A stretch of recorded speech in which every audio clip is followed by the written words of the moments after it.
President Uhuru Kenyatta and his deputy William Ruto are expected any time from now to nominate principal secretaries in line with the Jubilee government structure and submit the list to Parliament for vetting and approval. But even before they unveil the list of nominees, the Ethics and Anti-Corruption Commission has raised issues on the credibility of the process used by the Public Service Commission to arrive at the list of prospective principal secretaries submitted to the President last week. The process of selecting and appointing persons to such positions should meet the thresholds set by the law. The process must be above reproach. More than 2,800 persons had applied for the principal secretary jobs, but only 155 were shortlisted by the Public Service Commission. 150 appeared before the commission for interviews, and it is from the list of 150 that PSC drew a list of 66 that it submitted to the President to pick his principal secretaries from.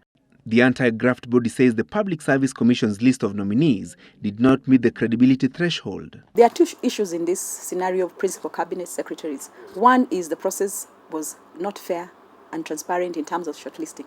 We have received complaints in that regard. Second, we have issues on some of the names that have been nominated.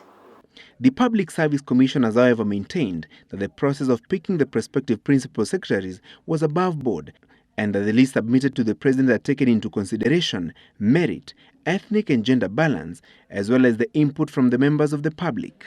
The general public did give us comments on 90% of all the shortlisted candidates, where they raised issues relating to corruption, nepotism, tribalism, and when the candidates presented themselves, the Commission decided to ask all those candidates. Sources indicate that from the list of 66 submitted by the Commission, the President and his deputy have settled on 22 principal secretary nominees. 18 will serve in the 18 ministries, in line with the Kenyatta-Ruto administration structure, while the other 4 will be assigned to the office of the President, the office of the Deputy President, the Cabinet Office, and the office of the Attorney General. Sources privy to the nomination process disclosed that among those considered for the principal secretary jobs include the current director of the Kenyatta National Hospital, Richard Lesiampe, and chairman of the National Cohesion and Integration Commission,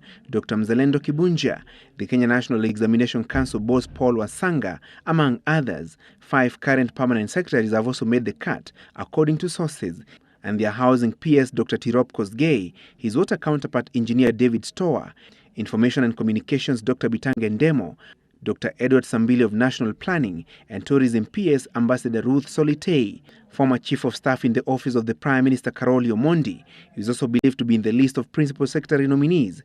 Other prospective nominees include Fatma Mohamed, Dr. Alice Koigi, Njoki Kahiga, Stephen Kirogo, Engineer Petronila Ogut, and Dr. John Kipngetich. And we feel where somebody was feeling that I would be best in maybe education, in health, we indicate that. But when His Excellency the President goes to pick, he is not bound by that. But with most candidates indicated their preferences, just as we are interviewing them. The Ethics and Anti-Corruption Commission now intends to contest the list of principal secretary nominees at the legislature level, when the nominees will be vetted by the Parliamentary Appointments Committee. EACC will also turn to the Office of the Director of Public Prosecutions to raise its concerns on the nomination process. Francis Gachuri, Citizen Live at 9.